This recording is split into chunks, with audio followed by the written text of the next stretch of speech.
नमस्कार साथियों, आप लोगों का बहुत-बहुत स्वागत है मेरे यूट्यूब चैनल मज़गल बायोलॉजी में। देखिए, इस चैनल पे हम बात करते हैं आरपीएससी सेकंड ग्रेड साइंस के बारे में और आपको पता है कि इस पे अपन ग्रेजुएशन पोर्शन की बात कर रहे हैं और अपनी ग्रेजुएशन की यूनिट जो है वो चल रही है।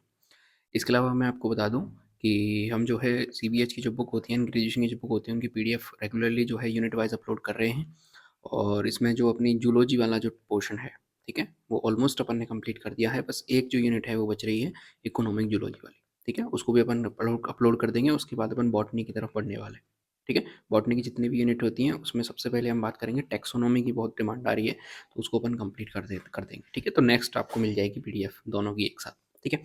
हमारी जो यूनिट चल रही है इसमें मैं बात करूँ तो सेकंड यूनिट चल रही है जिसमें अपन जेनेटिक्स पढ़ रहे थे, जिसके 2 टॉपिक अपन कंप्लीट कर चुके हैं, आज तीसरे टॉपिक की हम यहाँ पे बात करेंगे। देखिए, जेनेटिक्स यूनिट की हम यहाँ पे बात करें तो कौन-कौन से टॉपिक्स हैं आपको पता होगा कि पहला टॉपिक था regulation of gene expression prokaryotes, इसको अपन कंप्लीट कर चुके हैं। इसके बाद sex determination and sex linked inheritance, इसको भी अपन कंप्लीट कर चुके हैं। आज हम बात करेंगे मैटरनल इनहेरिटेंस के बारे में और फिर नेक्स्ट वीडियो हम जो है इस टॉपिक को कंप्लीट करके इस यूनिट को कवर अप कर देंगे। इसके बाद आप मुझे या तो कमेंट करके बता सकते हैं कि कौन सी यूनिट अपने को लेनी चाहिए। बाकी यदि मैं बात करूँ तो अपन रेगुलरली चलते रहें, अगर सीक्वेंस वाइज चलेंगे तो अपन एनिमल टैक्सोनॉमी की बात करेंगे नेक्स्ट वीडियो में, ठीक है? वो यूनिट अपन शुरू करने वाले हैं, एनिमल टैक्सोनॉमी। चलिए, हम यहाँ पे बात कर लेते हैं कि इस यूनिट के अंदर बेसिकली हम पढ़ने क्या वाले हैं। तो देखना, सबसे पहले हम बात करेंगे कि मैटरनल इनहेरिटेंस होता क्या है, इसकी डेफिनेशन, इसका कुछ हम बेसिक जानेंगे। इसके बाद हम थोड़े साइंटिस्ट की बात करेंगे, यानी कि हिस्ट्री की बात करेंगे, कुछ ऐसे कौन से साइंटिस्ट हैं जिन्होंने इसकी अलग-अलग डिस्कवरी की थी। इसके बाद हम बात करेंगे कि इसमें क्या डिफरेंस है कि ये मेंडेलियन इनहेरिटेंस से बिल्कुल अलग है, तो उसकी भी हम यहाँ पे बात करेंगे। इसके बाद कौन-कौन से ऑर्गेनीज़ हैं जो इसमें इन्वॉल्व होते हैं, इसकी भी हम यहाँ पे बात करेंगे। इसके बाद हम एग्जाम्पल की सहायता से देखेंगे जो कि डिटेल में होंगे, एक-एक एग्जाम्पल जहाँ से क्वेश्चन आपका पुट अप होता है। पहली इंपॉर्टेंट चीज़ तो आपको यही बता दूँ कि जो क्वेश्चंस बनेगा वो इन एग्जाम्पल्स में से बनता है और इस टॉपिक से यदि मैं बात करूँ तो आपको 1 से 2 क्वेश्चन 100% देखने के लिए मिल जाएँगे, गारंटी है, ठीक है? हर बार पेपर में पूछा जाता है, 1 से 2 क्वेश्चन कन्फर्म है। चलिए, एग्जांपल में बात करूँ तो सेल कॉइलिंग देखेंगे अपन लिमिया यानी कि स्नेल के अंदर, फिर अपन कप्पा पार्टिकल जो है उसको देखेंगे पैरामीशियम के अंदर, फिर अपन प्लास्टिड इनहेरिटेंस देखेंगे किसके अंदर, मिराबिलिस जलापा के अंदर। एक-एक को अपन शो करते हैं। देखिए, सबसे पहले हम बात करते हैं किसके बारे में, इसकी डेफिनिशन के बारे में हम यहाँ पे बात कर लेते हैं, इसकी डेफिनिशन क्या होती है। तो देखना, मैटरनल इनहेरिटेंस क्या है, एक प्रकार की ऐसी इनहेरिटेंस है या फिर ऐसी वंशागति है जिसमें संतति को कुछ जीन केवल माँ से मिलते हैं, पिता से नहीं मिलते। इसे साइटोप्लाज्मिक इनहेरिटेंस कहते हैं या फिर एक्स्ट्रा न्यूक्लियर इनहेरिटेंस भी कहा जाता है, क्योंकि इसमें जीन न्यूक्लियर के बाहर माइटोकॉन्ड्रिया, क्लोरोप्लास्ट या साइटोप्लाज्म पार्टिकल में होते हैं। समझना, मैं इसका बेसिक आपको एक बार बता देता हूँ जिससे कि अपना जो है आपको समझ में आ जाए थोड़ा सा, ठीक है? चलिए, देखें, हम जब देखते हैं कि कोई भी सेल हमारे पास होती है, मान के चलिए ये सेल है, ठीक है? इस सेल के अंदर क्या उपस्थित होता है, न्यूक्लियस प्रेजेंट होता है। इस न्यूक्लियस के अंदर क्रोमोसोम प्रेजेंट होते हैं। इस क्रोमोसोम के ऊपर रहते हैं जीन। क्या रहते हैं, जीन। जब जो दो पेरेंट्स होते हैं, ठीक है, एक होता है मेल और एक होता है फीमेल, जब इन दोनों के बीच क्रॉस कराया जाता है तो इनके क्या बनते हैं, जीन्स बनते हैं, गैमेट्स बनते हैं। उन गैमेट्स का आपस में फर्टिलाइजेशन होता है, यानी कि निषेचन होता है, दोनों आपस में मिलते हैं और क्या बन जाता है, जाइगोट बन जाता है, जो कि 2 एन स्ट्रक्चर होती है। तो इन्होंने जो अपना अपना योगदान दिया वो किस प्रकार से दिया, जो मेल होता है उसने अपना स्पर्म दिया और फीमेल है उसने अपना क्या दिया, एग दिया, ठीक है? ये एक जनरल प्रोसेस होती है। तो इसमें होता क्या है कि जो कैरेक्टर आए इस ज़ाइगोट के अंदर, कुछ कैरेक्टर आएँगे वो 50% किससे आएँगे, मेल से आएँगे और 50% किससे आएँगे, फीमेल से आएँगे, ठीक है? तो दोनों का इसमें कंट्रीब्यूशन होता है। लेकिन मैटरनल इनहेरिटेंस में क्या होता है कि जो भी ज़ाइगोट पैदा होगा यहाँ पे उसके सारे के सारे जो फीचर्स हैं वो किस पे डिपेंड करेंगे, माँ के जो कैरेक्टर हैं उन पे डिपेंड करेंगे। यानी यदि मैं यहाँ पे आपसे बात करूँ कि जो फिनोटाइप होगा, इसका फिनोटाइप, संतति का जो फिनोटाइप होगा, यानी कि जो प्रोजेनी है उसका जो फिनोटाइप होगा, वो टोटली डिपेंड करेगा किसके ऊपर, मदर के ऊपर, ठीक है? यानी मदर के ऊपर टोटली डिपेंड करेगा। मदर की जो फिनोटाइप होंगे एज इट इज़ फिनोटाइप किसके होंगे, जो प्रोजेनी है उसके होंगे, उसमें फादर का कोई भी रोल नहीं होता है, ठीक है? ये आपको बेसिक मुझे चीज़ समझानी थी। अब इसमें होता क्या है, तो कौन-कौन सा कंट्रीब्यूशन होता है सुनना, तो इसमें जो मदर का जो साइटोप्लाज़्म होता है, ठीक है? मदर का जो साइटोप्लाज्म होता है वो कंट्रीब्यूट करता है इसमें। आपको पता होगा कि जब स्पर्म एग के पास जाता है तो जब फर्टिलाइजेशन होता है तो स्पर्म का जो साइटोप्लाज्म है वो उसमें एंटर नहीं करता, करता भी है तो थोड़ा बहुत जाता है। लेकिन ज़्यादा जो मात्रा होती है वो किसकी होती है, एग के साइटोप्लाज्म की होती है। इसलिए साइटोप्लाज्म में जो भी जीन उपस्थित होंगे, साइटोप्लाज्म में जो भी जीन उपस्थित होंगे वही निर्धारित करेंगे कि जो फिनोटाइप रहने वाला है किसी भी संतति का वो किस प्रकार से रहेगा। इसको अपन मैटरनल इनहेरिटेंस कहते हैं, ठीक है? अब साइटोप्लाज्म में कई सारी चीज़ें हो सकती हैं, जैसे माइटोकॉन्ड्रिया होता है। तो कई बार माइटोकॉन्ड्रिया जो है वो भी कैरेक्टर का निर्धारण करता है। यदि माइटोकॉन्ड्रिया आपस में एक्सचेंज हो रहे हैं, माइटोकॉन्ड्रिया जो है मदर से पेरेंट सॉरी प्रोजेनी में जा रहा है, तो वहाँ पे अपन उसको क्या कहेंगे, माइटोकॉन्ड्रियल इनहेरिटेंस कहेंगे।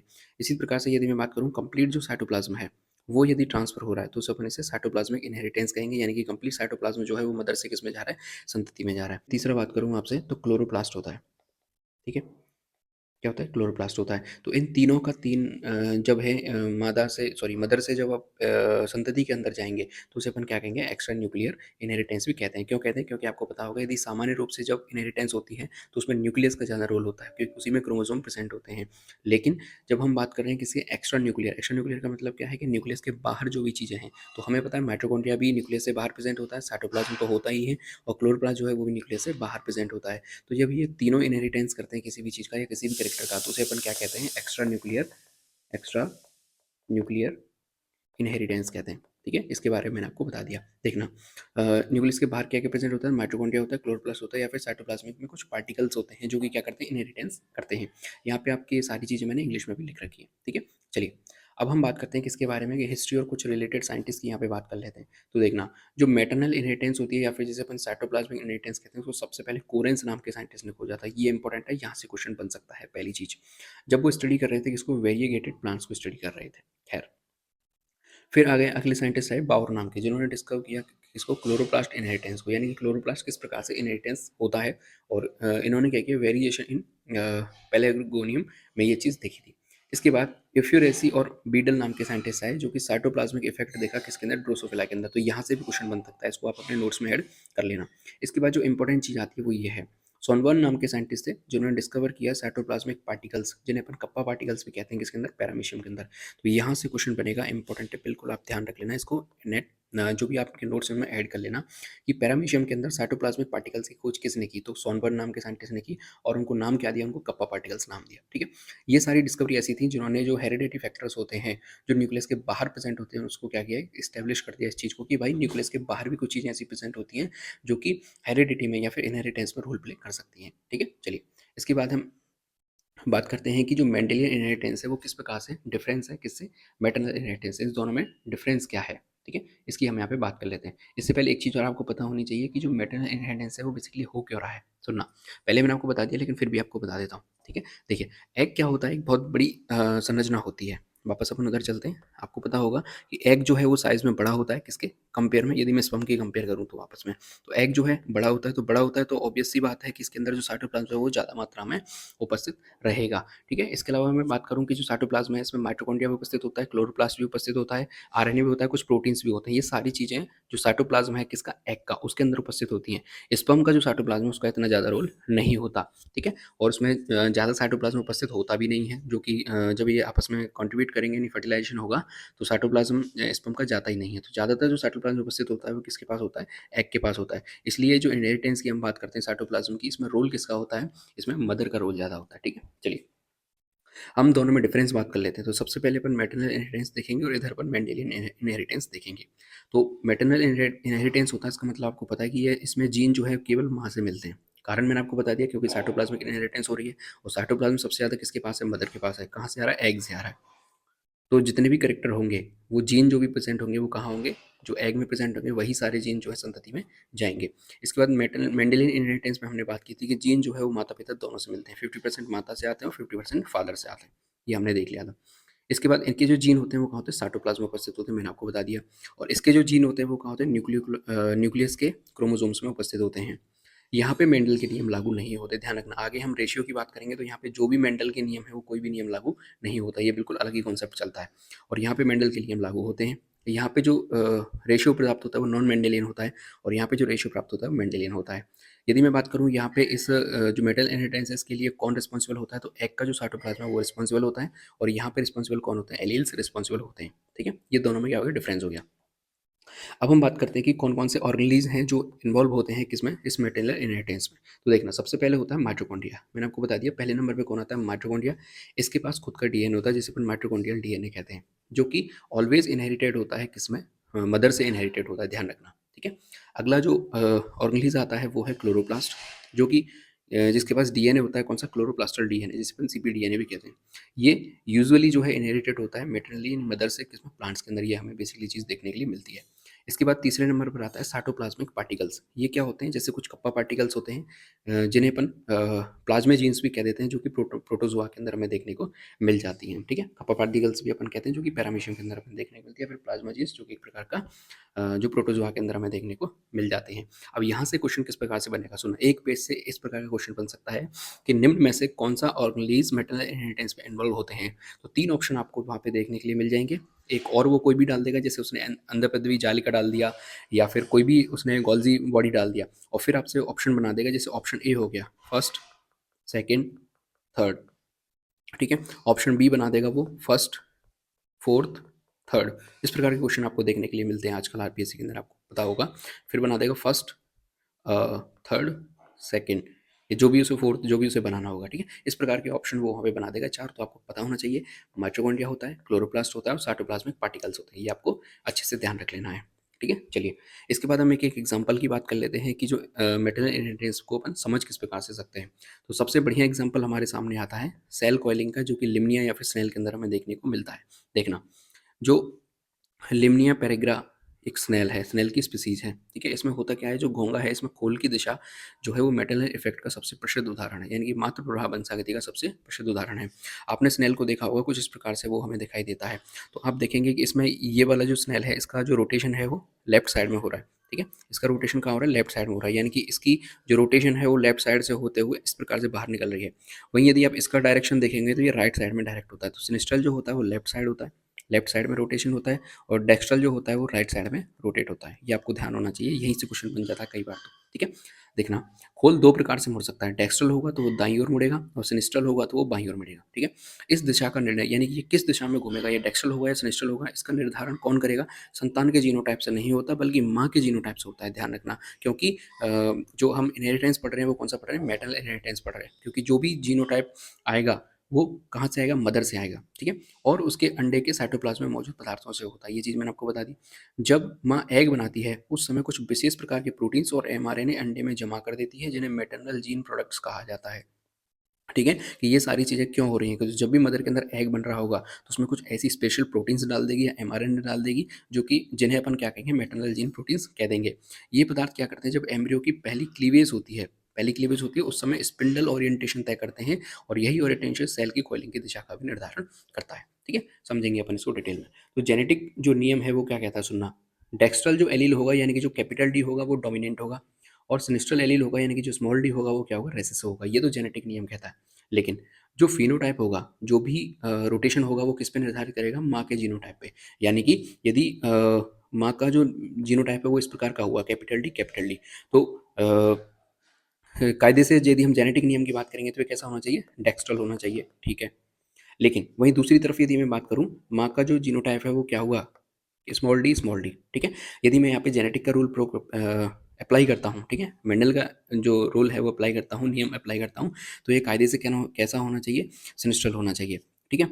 लेकिन यदि सॉरी, माँ के पास ये क्या होंगे? कैपिटल डी होंगे, तो ये कैसा होगा? सिनिस्ट्रल होगा, ठीक है। चलिए, अब हम दूसरी बात कर लेते हैं। एक हमारे पास ये कंडीशन आती है कैपिटल डी स्मॉल डी, यानी कि यहाँ पे यदि हम देखें तो डी जो है वो डोमिनेंट होता है, तो कैसा होना चाहिए? डेक्स्ट्रल होना चाहिए। लेकिन हमने देखा मदर के पास कैसे हैं, यदि मदर के पास स्मॉल डी हैं, तभी तो ये आया होगा। इन दोनों का यदि हमने क्रॉस कराया तो हमारे पास जो जाइगोट बना है वो इस प्रकार का बना है, ठीक है। तो यदि हम यहाँ पे बात करेंगे किसके बारे में, कि ये जो संतति होगी, चाहे भले ही यहाँ पे कैपिटल डी है, ठीक है, ये डोमिनेंट है, डेक्स्ट्रल भले डोमिनेंट है, लेकिन यहाँ पे ये कैसा होगा? ये सिनिस्टर होगा, ठीक है। क्यों होगा सिनिस्ट्रल? क्योंकि मदर का जो जीनोटाइप है वो कैसा है? सिनिस्ट्रल है। इसको भी अपन और आगे देखने वाले हैं। देखना, अगर माँ कैपिटल डी कैपिटल डी या फिर कैपिटल डी स्मॉल डी है तो सभी बच्चे कैसे होंगे? डेक्स्ट्रल होंगे। अगर माँ स्मॉल डी है तो सभी बच्चे कैसे होंगे? सिनिस्ट्रल होंगे, ठीक है। भले ही एम्ब्रियो का अपना जीनोटाइप उल्टा ही क्यों ना हो, जैसे एम्ब्रियो स्मॉल डी लेकिन माँ कैपिटल डी है, तो कैसे होंगे? डेक्स्ट्रल ही होने वाले। उसका कुल उसी दिशा में बढ़ेगा जो माँ के साइटोप्लाज्म ने तय किया है। अर्ली डेवलपमेंट माँ के फैक्टर पर निर्भर होता है, इसलिए कॉइलिंग मटेरियल इनहेरिटेंस से नियंत्रित होता है। देखना, इसको अपन यहाँ पे समझते हैं। देखिए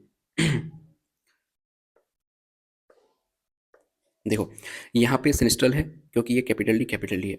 ये डेक्स्ट्रल है, कैपिटल डी प्लस से इसने इसको दिखा दिया है, ठीक है। यदि हम इसको स्मॉल डी मान लें और यहाँ पे इसको कैपिटल डी मान लें, तो ये जो है मेल है, ये फीमेल है। यदि दोनों का क्रॉस होगा तो यहाँ पे क्या बनेगा? एक तो बनेगा कौन सा?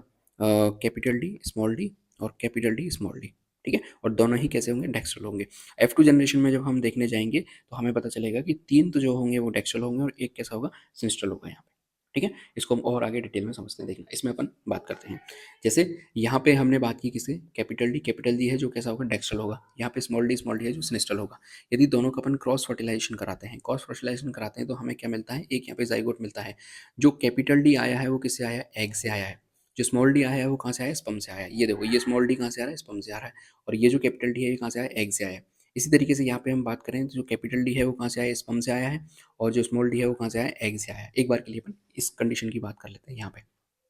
ठीक है, तो जब इनकी F1 जनरेशन बनेगी, दोनों का क्रॉस कराया, तो F1 जनरेशन में हमें क्या देखने को मिलेगा, कैपिटल डी स्मॉल डी हमें देखने को मिलेगा।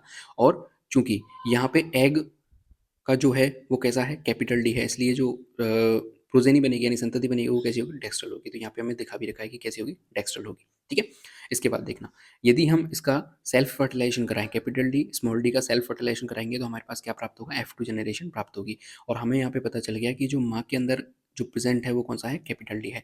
तो चाहे कुछ भी हो जाए, सारे बच्चे कैसे प्राप्त होंगे, कैपिटल डी ही बनेंगे। अगर ये स्मॉल डी भी बनता है तो भी क्या होगा, वो डेक्स्ट्रल ही होगा। सुनना, यदि हम इसका सेल्फ फर्टिलाइजेशन कराते हैं, यानी कि कैपिटल डी स्मॉल डी के साथ इसका सेल्फ फर्टिलाइजेशन कराते हैं, तो हमें 4 प्रकार के जो है संतति देखने को मिलेगी। सबसे पहले कैपिटल डी, फिर कैपिटल डी स्मॉल डी, फिर कैपिटल डी स्मॉल डी, और फिर स्मॉल डी, यानी कि जो हमें रेशियो मिल रहा है वो 1:2:1 मिल रहा है। लेकिन जब हम इसका फिनोटाइप देखेंगे, तो आप फिनोटाइप देखेंगे तो सारे ही आपको डेक्स्ट्रल देखने के लिए मिलेंगे। डेक्स्ट्रल देखने के लिए क्यों मिल रहे हैं, क्योंकि जो मदर का जो हम जीनोटाइप देख रहे हैं वो क्या है, कैपिटल डी है। और दूसरी बात वो कैसा है, डेक्स्ट्रल रोटेशन है।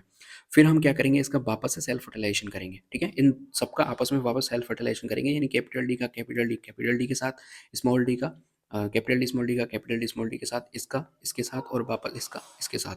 जब हम इस चीज़ पे जाके देखेंगे तो इन तीनों तो जो है हमें प्राप्त होंगे कैसे, डेक्स्ट्रल प्राप्त होंगे। कैसे प्राप्त होंगे, डेक्स्ट्रल प्राप्त होंगे। क्यों, क्योंकि सबके पास एक एक कैपिटल डी है, सबके पास एक कैपिटल डी है। केवल एकमात्र हमें ऐसा प्राप्त होगा जो कैसा होगा, सिनिस्ट्रल होगा। क्यों, क्योंकि इसके पास मदर का जो जीनोटाइप है वो आया ही नहीं है, मदर का इसके पास जीनोटाइप आया ही नहीं है, इसलिए ये कैसा बन गया, सिनिस्टर बन गया। ठीक है, इसी प्रकार से यहाँ पे हम बात कर लेते हैं सेम चीज़ है। यदि यहाँ पे हम बात करें, स्पर्म कैसा होगा, कैपिटल डी, और मदर कैसा होगा, स्मॉल डी, यानी कि मदर कैसा हो गया, सिनिस्टर हो गया एक बार के लिए। जब इनका क्रॉस अपन कराएंगे तो जो हमें प्राप्त होगा वो कैपिटल डी स्मॉल डी प्राप्त होगा। तो कायदे से यहाँ पे कैपिटल डी है तो कैसा होना चाहिए, ये डेक्स्ट्रल होना चाहिए। लेकिन हम किसकी बात कर रहे हैं, मदर की बात कर रहे हैं यहाँ पे। तो मदर के पास कैसा जीनोटाइप था, स्मॉल डी था, इसलिए ये कैसा होगा, सिनिस्टर होगा, ध्यान रखना। यदि हम इसका सेल्फ फर्टिलाइजेशन कराएंगे, यानी कि इसका क्रॉस कराएंगे किसके साथ, इसी के साथ, तो हमें देखने के लिए क्या मिलेगा, देखना, capital D small D small D, capital D small D small D small D. ठीक है, ये सारे हमें देखने के लिए मिल रहे हैं। तो भले ही ये सारे कैसे भी हो जाएं, लेकिन ये सभी कैसे होंगे, सिनेस्ट्रली हमें देखने को मिलेंगे। ठीक है, तो इस प्रकार से आप इस एग्जाम्पल को समझ सकते हैं। आगे बढ़ते हैं, दूसरा एग्जाम्पल की हमें बात करते हैं, जो कि कपा पार्टिकल है किसके अंदर, पैरामीशियम ऑरेलिया के अंदर। देखना, कप्पा पार्टिकल्स क्या होते हैं, छोटे छोटे बैक्टीरिया जैसे कण होते हैं जो पैरामीशियम ऑरेलिया के साइटोप्लाज्म में हमें देखने को मिल जाते हैं। ये पैरामीशियम नाम का जो विष है, टॉक्सिन है, वो स्रावित करते हैं। पहला क्वेश्चन तो आपका यहाँ से बन सकता है, जो दूसरे पैरामीशियम को मार देता है। ठीक है, दो चीज़ें होती हैं, सुनना, पैरामीशियम ऑरेलिया में जब भी चीज़ होगी तो उसमें दो चीज़ काम आएगी। अब तक हम बात कर रहे थे किसके बारे में, जीन्स के बारे में, यानी कि जो मदर के जीन होंगे वही किस में आएंगे, संतति में आएंगे।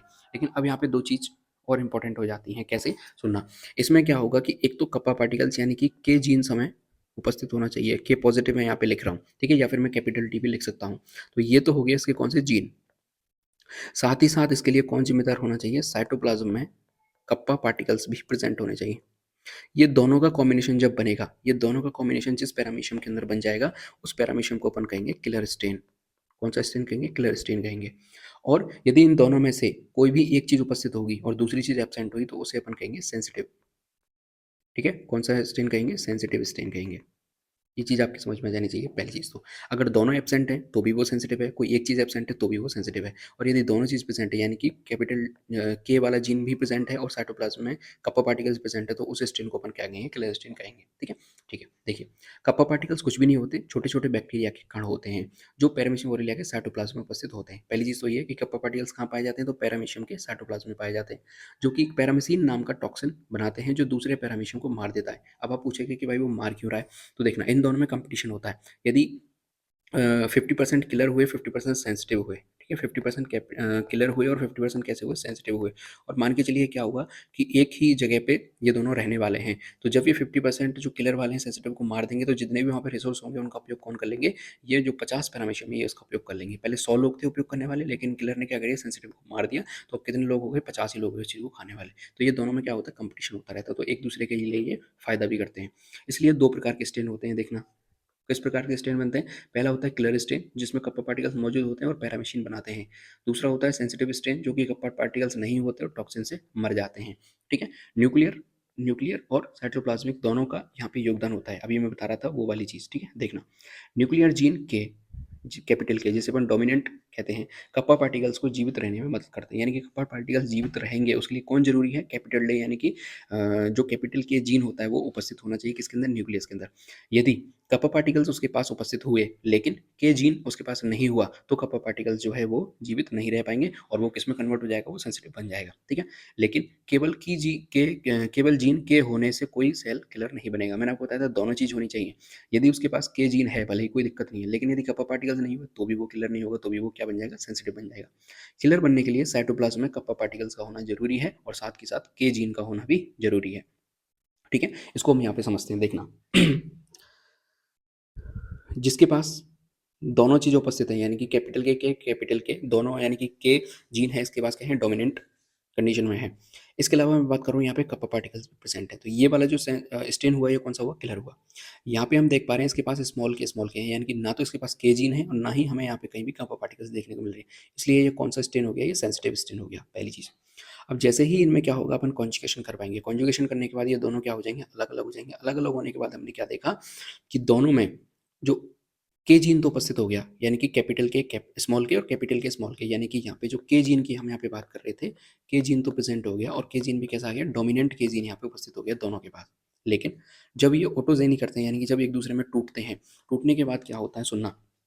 चूंकि यहाँ पे साइटोप्लाज्म का कोई भी इंटरचेंज नहीं हुआ है, केवल किसका चेंज हुआ है, जीन का चेंज हुआ है। साइटोप्लाज्म का चेंज नहीं हुआ है, तो कप्पा पार्टिकल्स एक दूसरे में ट्रांसफर नहीं हुए होंगे। कप्पा पार्टिकल्स एक दूसरे में ट्रांसफर नहीं होंगे तो कप्पा पार्टिकल्स उपस्थित नहीं होंगे, और जब कप्पा पार्टिकल उपस्थित नहीं होंगे तो ये जो स्ट्रेन है ये कैसा बन जाएगा, सेंसिटिव स्ट्रेन ही बना रहेगा। देखना, जब ये आपस में ये टूटेंगे, फिजन होगा इसमें, तो इसके पास तो ना के जीन भी उपस्थित है, के जीन भी उपस्थित है, इसके पास के जीन भी उपस्थित है, स्मॉल के कैपिटल के, और इसके पास क्या उपस्थित है, कप्पा पार्टिकल्स भी उपस्थित हैं, जो कि हमें डॉट डॉट फॉर्म में दिखाई दे रहे हैं। तो ये तो कौन से स्टेन बन गए, ये दोनों क्लियर स्टेन बन गए। लेकिन जब हमने इसमें देखा तो इसमें हमें पता चला कि भाई के जीन तो उपस्थित है, ठीक है, के जीन तो भले ही इसके पास उपस्थित है, लेकिन इसके पास कप्पा पार्टिकल उपस्थित नहीं है, तो ये किस में बन जाएंगे, ये सेंसिटिव हो जाएंगे। ठीक है, सेम चीज़ हमें यहाँ पे देखने के लिए मिलती है। ये तो जो कॉन्जुगेशन है वो जनरल कॉन्जुगेशन होता है, और ये कॉन्जुगेशन कौन सा होता है, ये रेयरली होने वाला कॉन्जुगेशन है, लेकिन इसमें सारी चीज़ें कैसी हो रही है, सेम हो रही है। ठीक है, ये जो कॉन्जुगेशन है ये रेयरली होने वाला है। इसमें कैसे होता है, सुना, ये किलर है, ये सेंसिटिव है।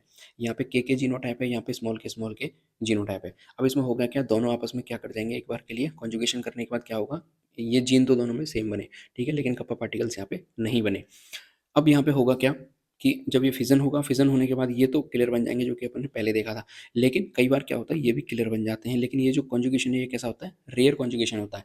रेयर कॉन्जुगेशन का मतलब क्या है यहाँ पे, कि 3 मिनट से ज़्यादा, ठीक है, 3 मिनट से ज़्यादा यदि कॉन्जुगेशन होता तो ये वाली कंडीशन होगी, और 3 मिनट से कम का कॉन्जुगेशन होता तो ये वाली कंडीशन बनती है। ठीक है, जब 3 मिनट से कम का कॉन्जुगेशन होता है तो यहाँ पे जो साइटोप्लाज्म है उसका इनहेरिटेंस नहीं हो पाता, यानी कि साइटोप्लाज्म एक दूसरे में ट्रांसफर नहीं हो पाता, और 3 मिनट से ज़्यादा हो जाता है तो साइटोप्लाज्म एक दूसरे में इंटरचेंज कर जाता है। बस इतनी कंडीशन होती है। ठीक है, तो आपको जो चीज़ ध्यान रखनी है, पेपर में जो प्रश्न बनेगा वो यहीं से बनेगा, कि पेपर में प्रश्न बनेगा वो इस चीज़ से बनेगा, ध्यान रखना। मैं आपको बता देता हूँ पहले, यदि थ्योरी का क्वेश्चन बना तो यहाँ से बनेगा कि किसी भी पैरामीशियम के क्लियर होने के लिए कौन कौन सी चीज़ जिम्मेदार है। केवल के जीन, ठीक है, के जीन का प्रभावी होना, यानी कि के जीन का डोमिनेंट होना। दूसरा, के जीन का डोमिनेंट होना, साथ ही साइटोप्लाज्म में कप्पा पार्टिकल्स का होना। तीसरा, केवल कप्पा पार्टिकल्स का उपस्थित होना। तो इस प्रकार से 3 से 4 ऑप्शन आपको दे देगा और फिर आपसे पूछेगा कि निम्न में से कौन सी कथन सही है। ठीक है, इस प्रकार से क्वेश्चन बनेंगे। तो आपको ये चीज़ ध्यान होनी चाहिए कि कोई भी पैरामीशियम में कलर स्टेन कब बनेगा, जब उसके पास के जीन उपस्थित होंगे और साथ में उसके पास साइटोप्लाज्म में कप्पा पार्टिकल्स भी प्रेजेंट होंगे। ठीक है, यहाँ से बाहर क्वेश्चन आपका नहीं जाएगा। इसके बाद देखना, इसका मतलब क्या हुआ कि क्लियर जो कैरेक्टरिस्टिक साइटोप्लाज्म इनहेरिटेंस दर्शाता है, क्योंकि कप्पा पार्टिकल जीन नहीं बल्कि साइटोप्लाज्मिक सेगमेंट होते हैं और सीधे साइटोप्लाज्म के माध्यम से संतति करते हैं। यानी कि जो कप्पा पार्टिकल्स होते हैं वो कहाँ उपस्थित होते हैं, वो साइटोप्लाज्म में उपस्थित होते हैं, और साइटोप्लाज्म ही एक दूसरे में इंटरचेंज होगा तो ही वो क्या बन पाएगा, जो पैरामीशियम है वो किलर बन पाएगा। निष्कर्ष, कप्पा पार्टिकल जो है साइटोप्लाज्म में होते हैं, तो इसे अपन क्या कहते हैं, साइटोप्लाज्मिक इनहेरिटेंस कहते हैं। ध्यान रखना, ये भी पूछ सकता है कि पैरामीशियम में उपस्थित कप्पा पार्टिकल्स का होना किस प्रकार के इनहेरिटेंस का उदाहरण है, तो किस प्रकार के इनहेरिटेंस का उदाहरण है, वो साइटोप्लाज्मिक इनहेरिटेंस का उदाहरण है। टॉक्सिन जो प्रोडक्शन करता है वो कौन करता है, न्यूक्लियर जीन के करता है, और साथ में कप्पा पार्टिकल्स मिलके जो है टॉक्सिन का प्रोडक्शन करते हैं। तो यहाँ से भी क्वेश्चन आपका बन सकता है। 3 से 4 पॉइंट आप ध्यान रखेंगे तो ये वाला जो क्वेश्चन है आपका वो क्लियर हो जाएगा। इसके बाद एक और होता है जिसे अपन प्लास्टिड इनहेरिटेंस कहते हैं या फिर क्लोरोप्लास्ट इनहेरिटेंस भी कह देते हैं, जो कि मीराबिलिस जलापा के अंदर हमें देखने को मिलता है, जिसे 4 o'clock प्लांट भी कहा जाता है। सुनना, मीराबिलिस जलापा जो है वो 4 बजे का पौधा होता है, जो कि प्लास्टिड या फिर क्लोरोप्लास्ट इनहेरिटेंस का सबसे स्पष्ट उदाहरण है। इसमें क्या होता है कि पत्तियां 3 प्रकार की मिल सकती हैं। ये आप यहाँ पे चित्र देख सकते हैं, इसमें 3 प्रकार की पत्तियां हमें देखने को मिल रही हैं। एक तो बिल्कुल हरे रंग की पत्तियां हमें दिखाई देखने को मिल रही हैं, दूसरी हमें सफ़ेद रंग की पत्तियां देखने को मिल रही हैं, और तीसरी हमें हरी सफ़ेद की मिक्स दिखाई देखने के लिए मिल रही हैं। तो ये सब कैसे हो रहा है, ये मदर की क्लोरोप्लास्ट से निर्भर हो रहा है। देखना, 3 प्रकार की पत्तियाँ कैसे मिलेंगी, सबसे पहले हली जिसमें नॉर्मल क्लोरोप्लास्ट होगा, ठीक है। दूसरी होती है सफ़ेद जिसमें म्यूटेंट क्लोरोप्लास्ट होता है, यानी कि ऐसा क्लोरोप्लास्ट जिसमें म्यूटेशन हो चुका है, और म्यूटेशन कैसा हुआ है, जिसमें क्लोरोफिल उपस्थित नहीं है। इसके बाद वेरीगेटेड होती है, यानी कि मिश्रित होती है, जिसमें दोनों प्रकार की क्लोरोप्लास्ट का मिश्रण होता है। दोनों प्रकार का मतलब म्यूटेंट क्लोरोप्लास्ट भी होगा और नॉर्मल क्लोरोप्लास्ट भी हमें देखने को मिलेगा। इसके बाद बात करते हैं इसका जो मुख्य रीज़न है वो क्या है, तो पौधे में क्लोरोप्लास्ट एग से मिलता है, पहली चीज़ ध्यान रखना चाहिए। चूँकि क्लोरोप्लास्ट जो है एग से आ रहा है, यही रीज़न है कि हम इस उदाहरण को कहाँ पढ़ रहे हैं, मैटरनल इनहेरिटेंस के अंदर पढ़ रहे हैं। और जो क्लोरोप्लास्ट है वो कहाँ से आता है, एग से आता है। पोलन के अंदर ये नहीं देखने को मिलता है, यानी कि पोलन में कोई भी क्लोरोप्लास्ट नहीं होता। इसलिए जो क्लोरोप्लास्ट होता है वो उसका इनहेरिटेंस पूरी तरह से मैटरनल होता है। ध्यान रखना, यहाँ से आपका क्वेश्चन बन सकता है, ये चीज़ आपकी समझ में आनी चाहिए। इसके बाद सुनना, विभिन्न शाखाओं से अलग-अलग प्रकार के प्लास्टिड होते हैं। जैसे हरी शाखा, यदि कि जो जो ब्रांच होगी उसमें नॉर्मल प्लास्टिड होगा, मैंने बता दिया। सफ़ेद होगा उसमें म्यूटेंट प्लास्टिड होगा, वेरिएटेड में होगा मिक्स प्लास्टिड होगा। परिणाम क्या होगा कि जितने भी हरी शाखा के बीज होंगे, यानी कि जितने भी हरी शाखा के बीज होंगे उसमें पौधे हमेशा कैसे बनेंगे, हरे बनेंगे। सफ़ेद शाखा के जो बीज होंगे हमेशा सफ़ेद बनेंगे, लेकिन वो ज़्यादातर कैसे हो जाते हैं, मर जाते हैं। और जो वेरीगेटेड शाखा के बीज होंगे वो परिणाम अनिश्चित है, यानी कि कुछ हरे भी हो सकते हैं, कुछ सफ़ेद भी हो सकते हैं और कुछ वेरीगेटेड भी हो सकते हैं। ऐसा क्यों हो रहा है, क्योंकि वेरीगेटेड शाखा में प्लास्टिड का रैंडम मिक्सिंग होती है। ध्यान रखना, अंडाणु बनने के समय प्लास्टिड रैंडम सेग्रीगेशन में बढ़ते हैं, जिससे ऑफिस में विभिन्न प्रकार के पैटर्न्स हमें देखने को मिल जाते हैं। तो यहाँ से आपको जो चीज़ें ध्यान रखनी है वो आपको पहली चीज़ तो ये ध्यान रखनी है कि प्लास्टिड इनहेरिटेंस या फिर cytoplasmic inheritance, sorry plastid inheritance या फिर क्लोरोप्लाज्मिक इनहेरिटेंस, उसका उदाहरण कौन है, तो मेराबिलिस जलापा आपको ध्यान रखना है। एक क्वेश्चन तो आपका यहीं से बन जाएगा, पहली चीज़। दूसरी चीज़, आपको पता चलेगा पेपर में यदि प्रश्न आया कि इसमें कितने प्रकार की पत्तियां बनती है, तो आपको पता होना चाहिए 3 प्रकार की पत्तियां बनती हैं, हरी, सफ़ेद, वेजिटेटिव। अगला जो क्वेश्चन आया तो उसमें अगले क्वेश्चन में ये भी बन सकता है कि सफ़ेद रंग की पत्तियों में किस प्रकार का क्लोरोप्लास्ट पाया जाता है, तो म्यूटेंट प्रकार का क्लोरोप्लास्ट पाया जाता है। अगला क्वेश्चन, यदि आपसे पूछा गया है कि वेरीगेटेड प्रकार की पत्तियों में किस प्रकार का क्लोरोप्लास्ट पाया जाता है, तो आपको बताना है कि दोनों प्रकार के क्लोरोप्लास्ट का मिश्रण होता है, यानी कि नॉर्मल क्लोरोप्लास्ट जो कि हरे रंग का होता है वो भी पाया जाता है, म्यूटेंट क्लोरोप्लास्ट जो कि सफ़ेद रंग का होता है वो भी पाया जाता है। और अगला जो प्रश्न बनेगा वो आपका यहाँ से बनेगा कि क्लोरोप्लास्ट जो भी मिराबिलिस जलापा है उसमें क्लोरोप्लास्ट कहाँ से आता है, एग से आता है। अगला क्वेश्चन जो आपके यहाँ से रॉन्ग वाला बनेगा कि निम्न में से कौन सा कथन सही नहीं है, तो वो कहेगा कि मिराबिलिस जलापा में क्लोरोप्लास्ट पोलन ग्रेन से आता है या फिर परागकण से आता है, तो वो वाला कथन बिल्कुल रॉन्ग हो जाएगा, क्योंकि क्लोरोप्लास्ट है जो पोलन ग्रेन से नहीं आता, वो कहाँ से आता है, एग से आता है। ठीक है, तो इस तरीके से आपको ये चीज़ ध्यान रखनी है। और इसी के साथ ये जो टॉपिक अपना कंप्लीट हो जाता है। वीडियो यदि आपको पसंद आई है तो इसको लाइक जरूर कर दें, चैनल को आप सब्सक्राइब जरूर कर दें, और आपको जो पीडीएफ चाहिए वो आपको टेलीग्राम चैनल पे मिल जाएगी, आप जाके ज्वाइन कर सकते हैं, लिंक आपको नीचे डिस्क्रिप्शन में देखने के लिए मिल जाएगी। ठीक है, इसके अलावा आपको कोई और टॉपिक पे वीडियो चाहिए तो आप नीचे कमेंट कर सकते हैं, और जो रेगुलरली जो पीडीएफ है वो भी आपको देखने को मिलेंगे और वीडियोस भी आपको धीरे धीरे देखने के लिए मिल जाएंगी। इसके अलावा पढ़ते रहिए, आगे बढ़ते रहिए, चैनल से जुड़े रहें, देश से प्यार करें, माता पिता से प्यार करें। जय हिंद।